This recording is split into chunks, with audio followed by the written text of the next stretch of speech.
This is a review I've been wanting to do for so long.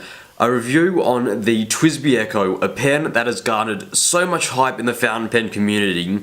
Seriously, when I first started using fountain pens, the go was Lamy Safari, Pilot Metro, and this pen that was just about to come out. And I've used the Pilot Metro and the Lamy Safari, so when my good friend Bill sent me this pen a few months ago, I was really excited to be able to use this pen, and honestly, this pen deserves all the hype that it got. So for those of you who didn't hear the hype, or are thinking, why are people hyping fountain pens? That's an odd community.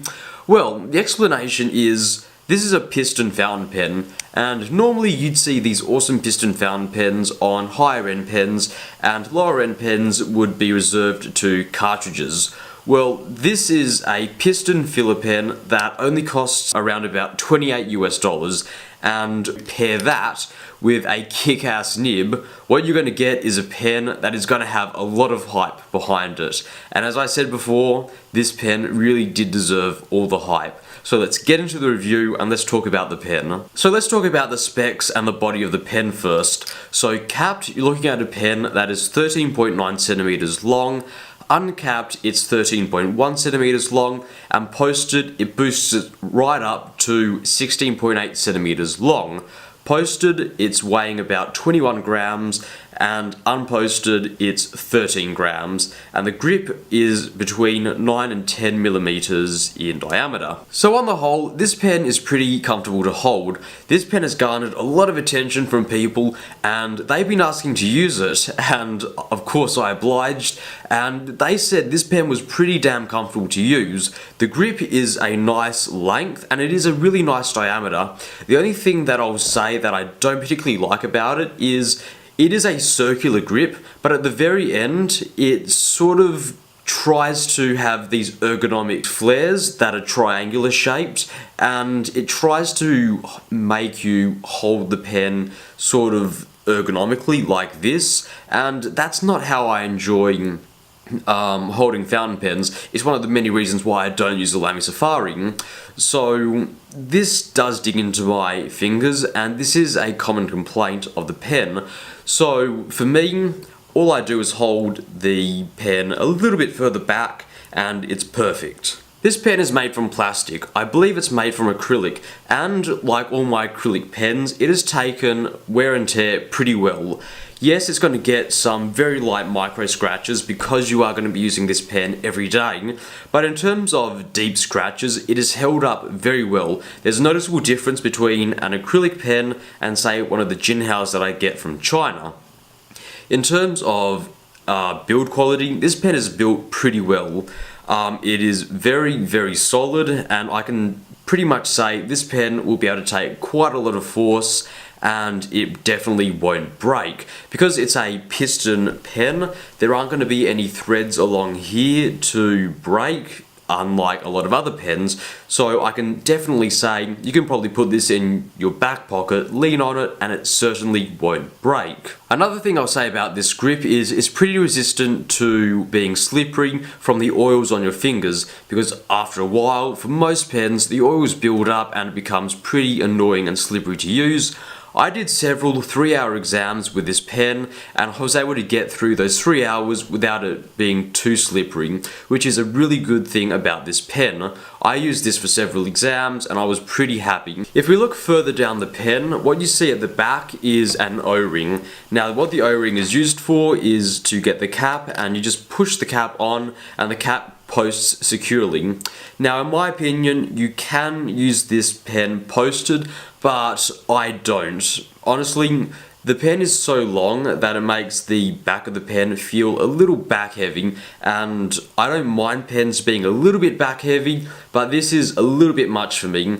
Now if you look at the very back, what we have is the piston mechanism. So what you do is, when you want to fill it, you turn the piston anti-clockwise, and the piston will push forward, and it will hit some notches at the front, and when you want to draw up ink, all you have to do is turn the piston clockwise and it will draw the piston back.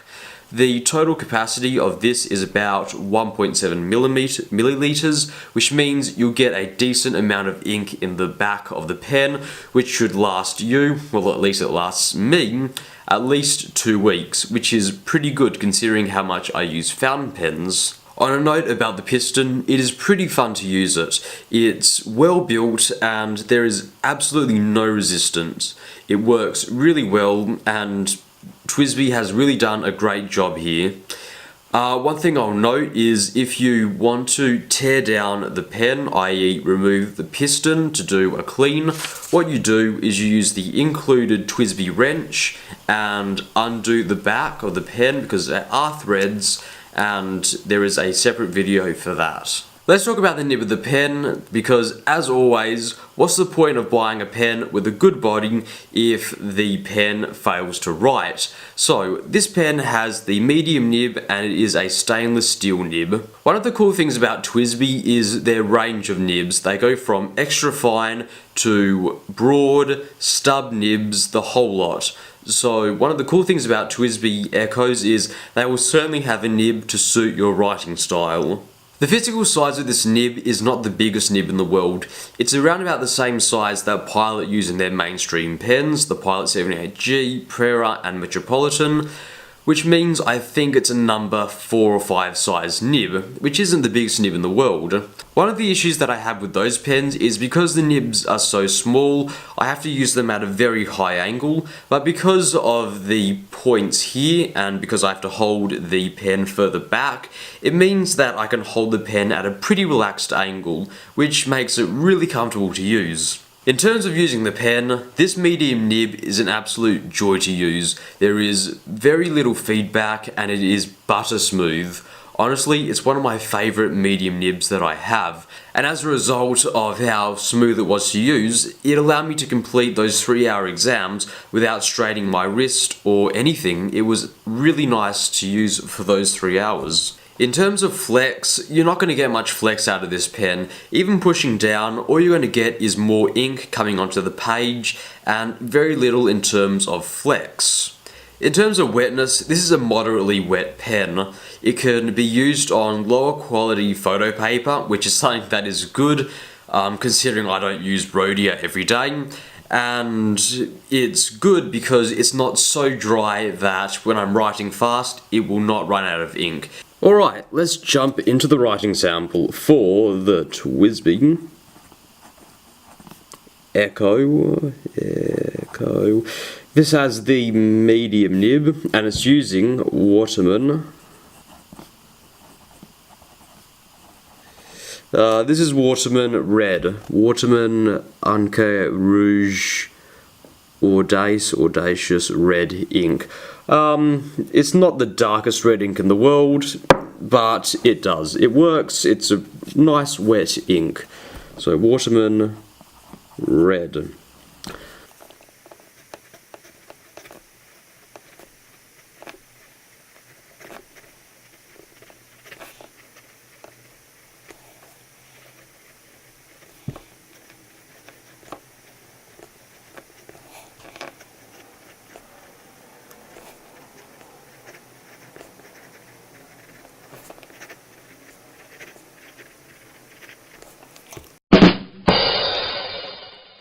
Alright, another awful joke. I'm loving these awful jokes. Free of charge. Alright, so in that writing sample, as you can see, not much line variation at all. The feed of the pen was a little bit wetter than normal, probably because there is a lot of ink pushing down on it because I just filled it, and because the feed is probably pretty much primed and saturated because I just filled the pen. If we do a quick test of the line widths, you'll see that there isn't much natural line variation to be had. And in terms of line variation, that's no pressure. And that is some pressure, so, well, a lot of pressure. So there is line variation, but you really do have to push down. And in terms of increasing the pressure, there isn't exactly much to get out of it. That is bare minimum pressure, and honestly, I don't write with that amount of pressure. In terms of writing our lovely hello,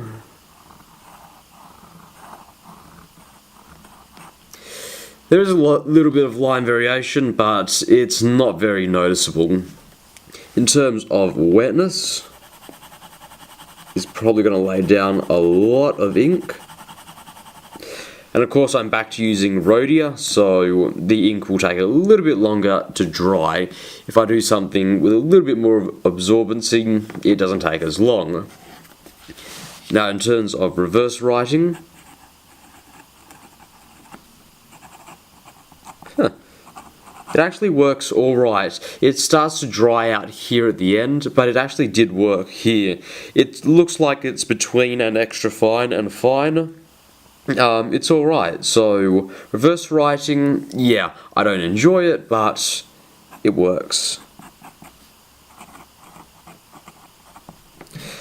And I believe that is it for the review. Thank you very much for watching, and I hope I see you guys soon.